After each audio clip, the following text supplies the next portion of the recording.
Alright, hello gamers and welcome back to another episode of Vidja Game Hunting. It's actually been a while since I put one of these out with my work trip recently. A lot of those videos that I've been uploading I'd shot prior to that. So I've got a pretty good stack of stuff here since I've gotten back. Haven't had a whole lot of time to game hunt, but still I've managed to get some pretty decent finds. So we're going to start things off with some clearance Target finds. The Target in my area had a pile of games that they were marking down like 30% off for the longest time. And I just kept waiting and waiting and waiting for that to go down more. And finally they did get discounted further to the point where they're like 50 and 70% off. So I picked up a few. Anyway, I've got a clip of what I found. Take a look.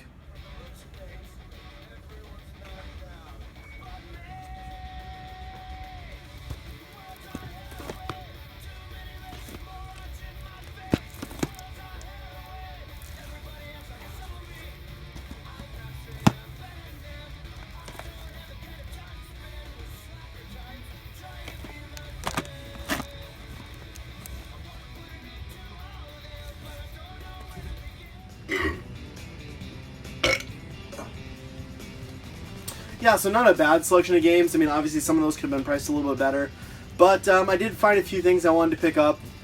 And this one actually kind of sucks, but I'm going to talk about it real quick. The Fighter Within, I picked up for $5.04. And I didn't really know anything about this game, and as I was getting ready to shoot this video, I realized there's this stupid sticker that says requires Connect, which means that this is worthless to me. Because god damn it, I'm not buying the Connect. Screw that thing. It's worthless. I'm not paying $100 for it. I don't want it for my Xbox One. So yeah, if anybody wants to Fighter Within, wants to do a trade, let me know. Otherwise, I'll just trade this thing off, probably at MGC, I guess. So I'm glad I didn't open that because I can't play it anyway. Next up for the PS4, $7.54. I picked up Assassin's Creed Black Flag. I'm not a big Assassin's Creed guy, but everyone keeps telling me this is probably the best in the series. So you know what? At this price, I'll give it a shot. A game I've been waiting for a while to get at a good price, and I couldn't argue with this one. $5.04. I got Skate 3. I grew up skateboarding. I'm a big fan of skateboarding. I really like the arcade style, though, of like the Tony Hawk series before that went down the drain. That said, I do really like Skate. Just maybe I don't enjoy it as much as like the arcadey style of the Tony Hawk Pro Skater series, but I am excited to give this one a shot. A couple of Wii U games here, nothing special. But for $7.54, I got The Crude's Prehistoric Party, which looks to be a bit of a, I don't know, party game, I guess. Little mini games. I didn't even realize this was a game that was released for the system, but I'll give it a shot. It might be fun to play with the family. And then, I really don't know why I bought this one. I've got a bunch of Cabela's games already, but Cabela's Dangerous Hunts 2013, $7.54. I think the Dangerous Hunts games are maybe a little more interesting. At least you're hunting like predators and stuff. So it's something slightly different, but still not a bad price, couldn't go wrong. And then I've actually managed to find a Craigslist deal, believe it or not, for some NES games. This guy was selling off his collection a lot of quality stuff, so I assumed since he didn't list any of the prices in the ad that it was all going to be overpriced. But you know what? It was a little bit under retail. It wasn't bad prices. I had almost everything he was listing though, but I did manage to find 3 games. I picked these up for $20 in total. And that is, first up is Athena by SNK.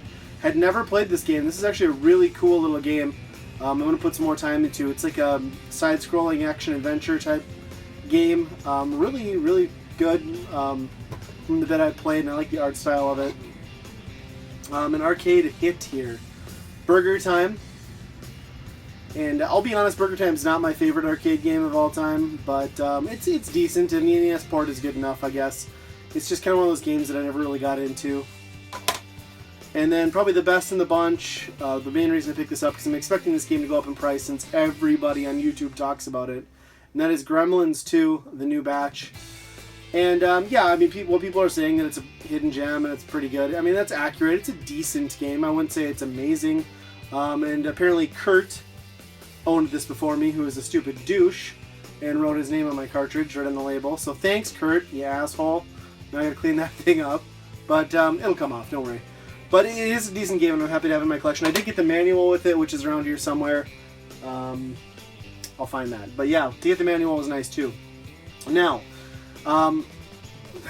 was it last weekend? Yes, in my area, was the Fargo-Moorhead Comic-Con. I think they've just been doing it more recently. It's not a big comic convention, not a big draw for something like that in my area, but they were going to be selling some games there, so I decided to hit that up, and I got in touch with Andy, my buddy Andy from Video Game Experiment here on YouTube, and he decided to join me, so we went and hit that convention up. And I had some games with him that we'd worked out a trade on. I gave him some stuff. I traded off like a Majora's Mask for the 64 box, and a couple other things, and I traded for some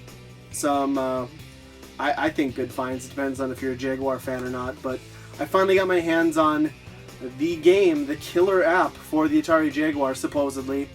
Aliens vs. Predator.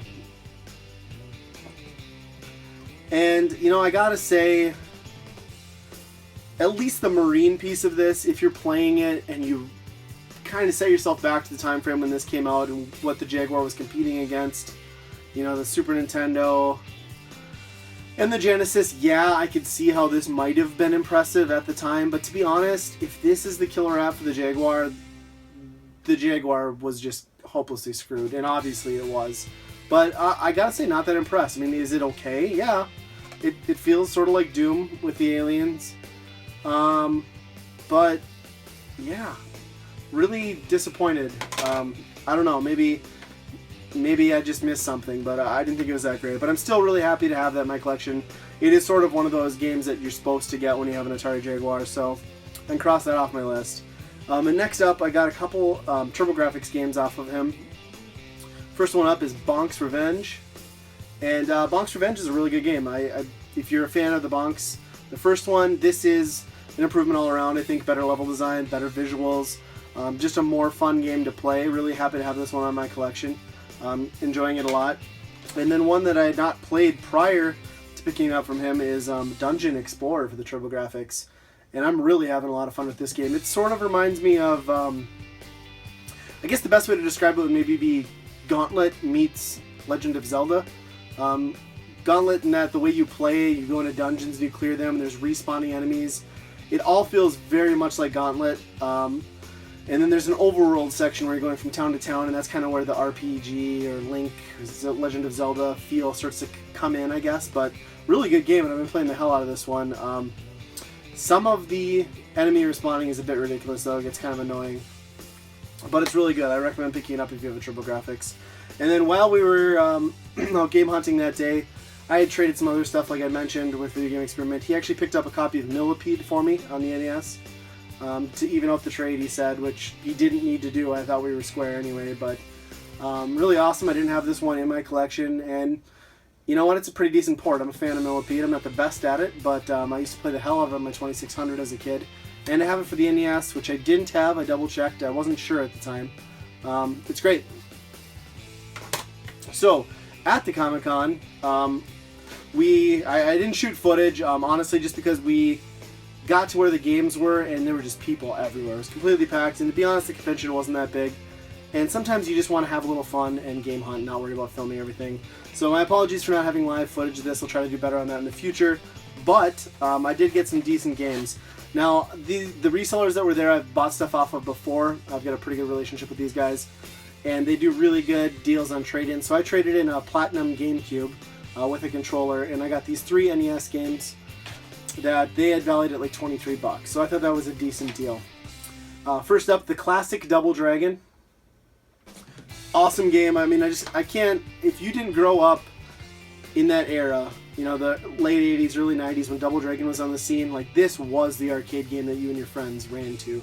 Absolutely amazing. The music is stuck in your head forever.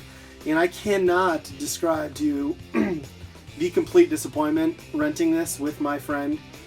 Taking it home, putting it into his NES as a kid, and realizing that in Double Dragon, emphasis on the double, on the NES, you could only play one player through the main story, which just sucked, and it kind of kills it. It's still fun, don't get me wrong, it's still a great game, really great, but it's meant to be played with another person, and that's where other ports of this, like the Master System, for example, definitely have an edge up, but it's hard to complain about a classic like Double Dragon, even if it isn't the best port of it. Next up is a horrible, horrible game, but one that I don't have in my collection. Terminator 2. It's an LJN game. I have never beaten the motorcycle stage. I think it's the second stage of this. Second or third. It's right away at the beginning of the game. I've never been able to beat it. It's just freaking impossible. Probably won't play much of that one. And then a game here that you don't see too often, not really expensive or anything, but it's Trog. And Trog sort of feels like an arcadey type, maybe Pac-Man sort of game where you're running around a maze, collecting objects, clearing the screen to get out. There's some really cool power-ups. Like you play as the dinosaur, and then if you get a certain power-up, your dinosaur, who looks kind of like cute and Barney-ish, I guess, transforms into like this terrifying Tyrannosaurus Rex and just runs around eating all the cavemen on the screen, which is just so much more satisfying than, you know, swallowing ghosts as Pac-Man. So I'll give it some credit there. Maybe not the most, you know, amazing or original game ever, but it's a decent little one if you can find it for a reasonable price. Put it in your collection. So those were just a straight trade for the GameCube, like I mentioned. And I did pick up a couple Super Nintendo games. You got both of these for $12. The latter being most of the reason for the $12. First up is Nigel Manson's World Championship. And ever since we went to Portland and I saw a retro shop selling this, or a pawn shop, for $18, it's kind of been the running joke. And I actually really liked this game as a kid. Growing up, I rented it a lot and had fun with it. But it's like a $2 to $3 game, and I finally found it for $2, so I wasn't going to leave it there.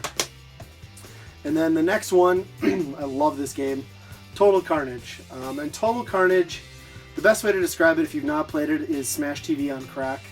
It's just so ridiculous, so over the top. You're out in different settings. It's more like straight up warfare. Maybe Total Carnage is sort of like Smash TV meets Akari Warriors or something like that. It's a really great game, really ridiculous, and it's more fun with a friend. So if you can find it, pick it up. And on from there, some pawn shop pickups. All Pawn America, my favorite pawn shop. As you know, got a Wii game here for 99 cents. And this is Arcade Zone, which seems to be one of those Wii games that's cheap cash in. Bunch of MIDI games. But for 99 cents, I picked it up because at the bottom it shows that it's got some Activision arcade games, some classic ones, and a couple of my favorite that I used to have on the 2600 growing up, and that's Mega Mania and Kaboom. So I thought for 99 cents it was worth checking it out just for that alone. Next up is a game I've kind of looked at and never picked up, but for $4.99 I found Wario Land Shake It. And yeah, it's not a bad looking game. I haven't tried it yet. I just always remember this one because Saturday Night Live did a skit with this. With Alec Baldwin, where they were kind of making fun of the motion controls, and basically, you know, the Wii motion controls, they're shaking the controller, and they turned it into like a masturbation type joke. Maybe I'll splice in a clip if I can find one for you guys. Pretty funny stuff though. You're not doing it right. What do you mean? Well, stop being so gentle with that thing. Here, let me show you. Yeah.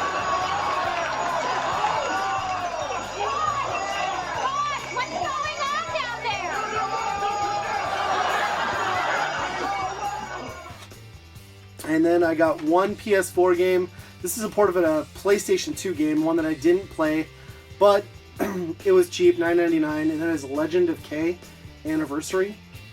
And this seems to be kind of like the PlayStation 2 era 3D platformer, run-of-the-mill type thing. But, you know, I kind of miss those sort of platformers. They just don't come out anymore. Nobody's really making that sort of game.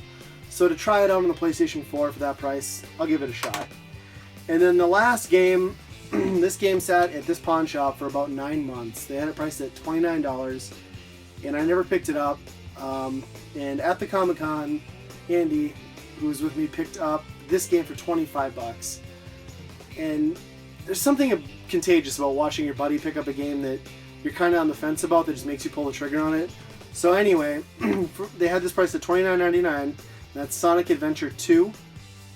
Now, I did not pay $29.99. I brought it up there and I was straight with the guy working at the counter. I was like, look, I've been in here, had this game for 9 months, nobody's touched it. Can you do 20 on it? And he said, well, I gotta check the price charting. So immediately I'm thinking, well, that's not gonna happen. But sure enough, he looked it up and he came back, he said I can do $19.99 on it. And you know what, for $19.99, yeah, I'm gonna grab that for sure.